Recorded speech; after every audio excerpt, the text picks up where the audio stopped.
Hello everyone, welcome back to my channel. This is Hrithik और आप देख रहे हैं ड्यू कॉमर्स।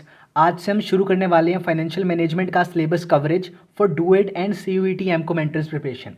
ये हमारी क्लास फर्स्ट है और लगभग 3 से 4 क्लास आएंगी जिसके अंदर मैं सारे इंपॉर्टेंट टॉपिक्स को कवर करवाऊंगा।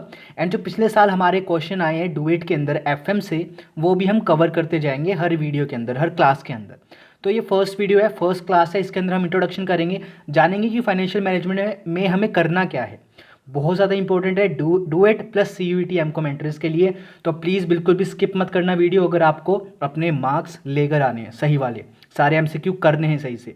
तो वीडियो को स्टार्ट करने से पहले ही please hit that like button, और अभी तक सब्सक्राइब नहीं किया आपने तो प्लीज़ सब्सक्राइब कर लेना ताकि आपके पास नोटिफिकेशन आ जाए, एंड बेल आइकन को ऑल पे कर देना, ठीक है। So let's get started. First class है हमारी जिसके अंदर हम इंट्रोडक्शन करेंगे फाइनेंशियल मैनेजमेंट का। अब फाइनेंशियल मैनेजमेंट होता क्या है, पहली थिंग ये देखो, स्टार्टिंग में मैं ये बता दूं आपको कि मैं बिल्कुल मेन चीज़ें करवाऊंगा, बिल्कुल एग्जाम पर्सपेक्टिव से चीज़ें करवाऊंगा, कोई फालतू चीज़ें नहीं करेंगे, हम एक्स्ट्रा चीज़ें नहीं करेंगे जिससे हमारा टाइम वेस्ट हो। तो जल्दी से शुरू करते हैं, जानते हैं कि फाइनेंशियल मैनेजमेंट क्या है। फाइनेंशियल मैनेजमेंट का मतलब है कि प्रोक्योर करना फंड्स को और उनका ऑप्टिमम यूटिलाइजेशन करना। प्रोक्योरमेंट ऑफ फंड्स यानी कि ये ट्रेडिशनल अप्रोच है। ट्रेडिशनल अप्रोच के अंदर क्या था, फाइनेंशियल मैनेजमेंट को बोला गया था सिर्फ प्रोक्योरमेंट ऑफ फंड्स, कि भाई फंड्स को चकना चकना मतलब कि सोर्सेज ऑफ फंड्स, यानी कि जो भी हमारे सोर्सेज ऑफ फंड्स है वहाँ से फंड्स को उठाना, उसे कहते हैं प्रोक्योरमेंट ऑफ फंड्स। ये था ट्रेडिशनल अप्रोच के अंदर। बट मॉडर्न अप्रोच के अंदर क्या हुआ, जो हम प्रोक्योरमेंट कर रहे हैं फंड्स की, उनको अच्छे से यूटिलाइज करना, उसे कहते हैं हम ऑप्टिमम यूटिलाइजेशन ऑफ फंड्स, यानी कि इन्वेस्ट करना ऐसी एसेट्स के अंदर जहाँ से हमें रिटर्न हमारा ज़्यादा हो सके, ठीक है। इसे कहते हैं हम procurement plus optimum utilization of funds which is financial management. अब प्रोक्योरमेंट ऑफ फंड्स यानी कि there are different different sources जहाँ से हम फंड्स को रेज कर सकते हैं।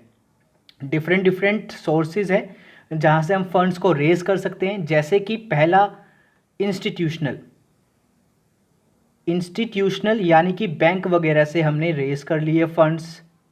Second and most important equity shares, second है यहाँ पर इक्विटी शेयर्स, शेयर होल्डिंग जिसे हम कहते हैं। थर्ड है हमारे पास बोरोड कैपिटल, या फिर हम कह सकते हैं क्या, डेट। देन हमारे पास फोर्थ आता है क्या, रिटेन्ड अर्निंग्स। रिटेन्ड अर्निंग्स हो गया, यहां से भी हम फंड्स ले सकते हैं। फिफ्थ आ गया हमारे पास प्रेफरेंस शेयर्स, ठीक है। ये कुछ 5 मेजर सोर्सेज ऑफ फंड्स है जहां से हम पैसा रेज कर सकते हैं हमारे फर्म के लिए, हमारी कंपनी के लिए, ताकि हम उसे एक अच्छी जगह पर इन्वेस्ट कर सके और रिटर्न को ले सके, ठीक है। ये हो गया क्या, डिफरेंट डिफरेंट सोर्सेज जहाँ से हमें जहाँ से हमें फंड को रेज करना है। डिफरेंट सोर्सेज के बारे में पता चल गया। तो फाइनेंशियल मैनेजमेंट का एक ऑब्जेक्टिव होता है, जो फंडामेंटल इसका ऑब्जेक्टिव है वो क्या है, to maximize share holders wealth, यानी कि मार्केट प्राइस अपने शेयर का बढ़ाना, market price of our share increase करना, यानी कि शेयर होल्डर्स की वेल्थ को बढ़ाना। अगर हमारा मार्केट प्राइस हमारे शेयर का बढ़ रहा है तो हमारी वैल्यू वैल्यू यानी कि वेल्थ शेयर होल्डर की वो बढ़ रही है, ठीक है। यानी कि ईपीएस जो होगा हमारा, अर्निंग पर शेयर, वो बढ़ेगा, अर्निंग पर शेयर इंक्रीज होगा। इसका मतलब क्या होता है, जो अर्निंग हो रही है शेयर होल्डर को पर शेयर, उसे कहते हैं अर्निंग पर शेयर। तो ईपीएस को बढ़ाना यानी कि मार्केट प्राइस को ऑफ आर शेयर बढ़ रहा है, उसे कहेंगे हम क्या, वेल्थ मैक्सिमाइजेशन। अगर वेल्थ मैक्सिमाइजेशन वाला ऑब्जेक्टिव पूरा हो रहा है, फुलफिल हो रहा है, इसी के हिसाब से ही क्या होगा, प्रॉफिट मैक्सिमाइजेशन वाला ऑब्जेक्टिव अपने आप ही फुलफिल होता रहेगा, ठीक है। तो इसलिए फंडामेंटल ऑब्जेक्टिव माना गया है to maximize share holders wealth, ना कि प्रॉफिट मैक्सिमाइजेशन। ये यहाँ पर ध्यान रखना, क्यों माना गया, कैसे माना गया है। काफ़ी ज़्यादा क्रिटिसिज्म हुआ, कुछ मॉडर्न ऑथर्स ने प्रॉफिट मैक्सिमाइजेशन वाले ऑब्जेक्टिव को क्रिटिसाइज किया, कहा कि अनएम्बिजियस कंसेप्ट है, ये एक बिल्कुल सही कंसेप्ट नहीं है, अनक्लियर कंसेप्ट है, अनक्लियर कंसेप्ट है। यानी कि प्रॉफिट अलग अलग प्रकार के होते हैं, यहाँ पर नहीं स्पेसिफाई किया गया कि हम किसको कंसिडर करते हैं, ग्रॉस प्रॉफिट, नेट प्रॉफिट, ठीक है, अलग अलग प्रकार के होते हैं। तो ये एक अनक्लियर थिंग है, अनक्लियर ऑब्जेक्टिव है। और अदर क्रिटिसाइजेशन भी हुआ यहाँ पर, बट वो हमें, हमारे लिए इंपॉर्टेंट नहीं है, वो हमें नहीं जानना है हमारे एमकॉम पर्सपेक्टिव से। बस ये जानना है हमें कि फंडामेंटल ऑब्जेक्टिव क्या है, maximization of share holders, simple. आगे बढ़ते हैं। फाइनेंशियल मैनेजमेंट के अंदर कुछ डिसीजन लेने होते हैं हमारे फाइनेंशियल मैनेजर को, यानी कि रोल ऑफ फाइनेंशियल मैनेजर क्या हो गया, फाइनेंसिंग डिसीजन लेना, इन्वेस्टिंग डिसीजन लेना, डिविडेंड डिसीजन लेना, ये सारे डिसीजन किसके अंदर आते हैं? फाइनेंशियल मैनेजमेंट के अंदर आते हैं। यानी कि ये रोल हो गया किसका? फाइनेंशियल मैनेजर का। अब इसके बारे में बात कर लेते हैं कि जो डिफरेंट डिफरेंट डिसीजंस है ये है क्या। फाइनेंसिंग डिसीजन हो गया यानी कि कहाँ से हमें प्रोक्योर करने हैं फंड्स, सोर्सेज से फंड्स को उठाना है। तो हमने पहले डिसाइड करना है, फाइनेंशियल मैनेजर डिसाइड करेगा कि कहाँ से हम फंड्स को रेज करें।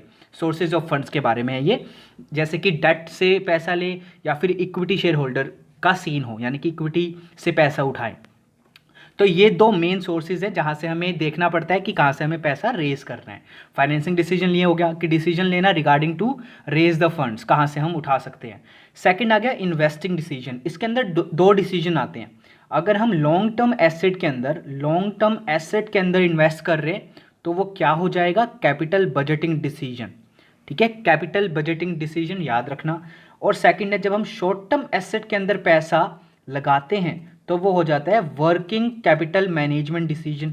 ठीक है, वर्किंग कैपिटल मैनेजमेंट कह लो, वर्किंग कैपिटल डिसीजन कह लो।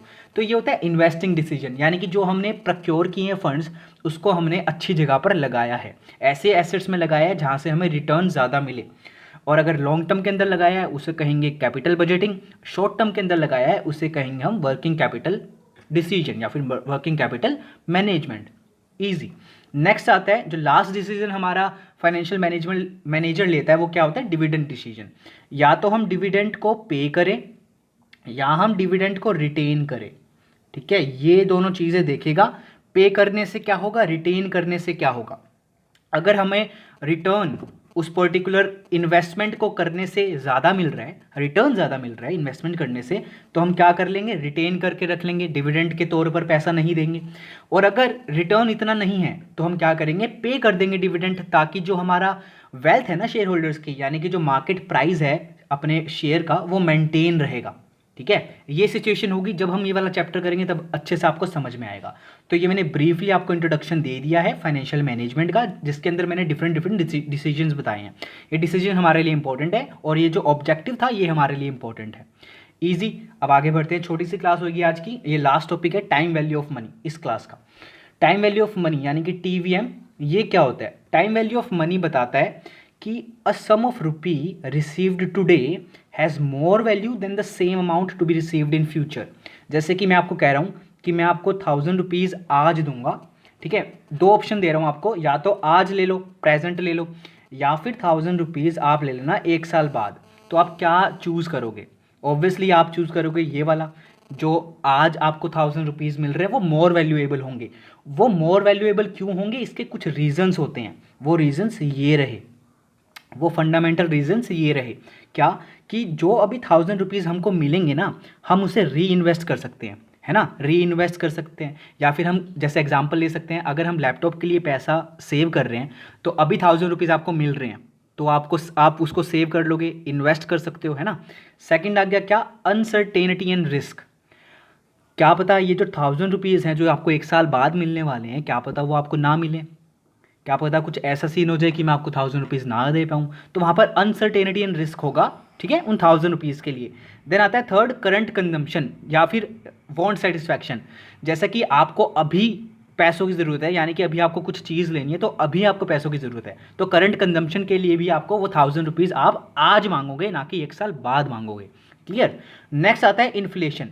इन्फ्लेशन एक फंडामेंटल रीज़न नहीं है, but it is a reason, it is a reason of TVM, but not a fundamental reason.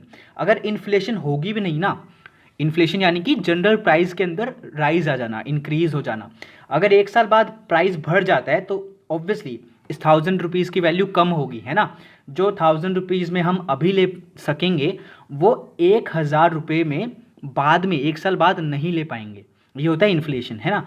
But inflation को अगर हम हटा देते हैं तो भी हमारे पास 3 रीजंस बचते हैं जो होंगे हमारे फंडामेंटल रीजंस, जो हमेशा रहेंगे। इसलिए इन्फ्लेशन को एक बारी फंडामेंटल रीजन नहीं माना है, but it is a reason for TVM। तो गाइज ये थी आज की हमारी क्लास। इसके अंदर 2-3 चीज़ें और रह गई, जैसे क्या? Compounding techniques. कंपाउंडिंग टेक्निक क्या होती है? Compounding technique and discounting technique. Discounting technique का मतलब होता है प्रेजेंट वैल्यू को फाइंड आउट करना, प्रेजेंट वैल्यू को फाइंड आउट करना। कंपाउंडिंग का मतलब होता है फ्यूचर वैल्यू को फाइंड आउट करना, और ये चीज़ आप बिजनेस मैथमेटिक्स के अंदर कर लोगे जब आप करोगे मैथमेटिक्स ऑफ फाइनेंस वाला चैप्टर। तो ये उसका पार्ट है, वहाँ से कर लेना। आपको पता है ना कंपाउंड इंटरेस्ट का फॉर्मूला क्या होता है, वही वाला सीन है यहाँ पर, ठीक है, वही वाला सीन है। डिस्काउंटिंग में हमें प्रेजेंट वैल्यू निकालनी होती है, तो वही है मैथमेटिक्स ऑफ फाइनेंस वाला चैप्टर, बिजनेस मैथमेटिक्स से रिलेटेड है, तो वहाँ पर वो चीज़ कर लेना आप, ठीक है। और क्या रह गया, और एक और चीज़ जो हमेशा आपको याद रखनी है। वीडियो थोड़ी सी लंबी हो रही है, चलो हम इसको यहीं पे एंड करते हैं इस वीडियो को। नेक्स्ट क्लास में आपको मैं समझाऊंगा एक चीज़ जो आपको याद रखनी है हमेशा। सो thank you so much guys. यहाँ पर आपको प्लेलिस्ट दिख जाएगी हमारे चैनल पर, प्लीज़ प्लेलिस्ट जाकर देख लिया करो, जो भी इंपॉर्टेंट चीज़ है वो वहाँ पर आपको ईजिली मिल जाएगी। और अगर अभी तक आपने सब्सक्राइब नहीं किया है channel, please subscribe the channel, bell icon को ऑल पे कर देना ताकि आपको सारी नोटिफिकेशन आती रहे। So thank you so much guys, next class में मिलते हैं, क्लास 2 के अंदर। Thank you so much.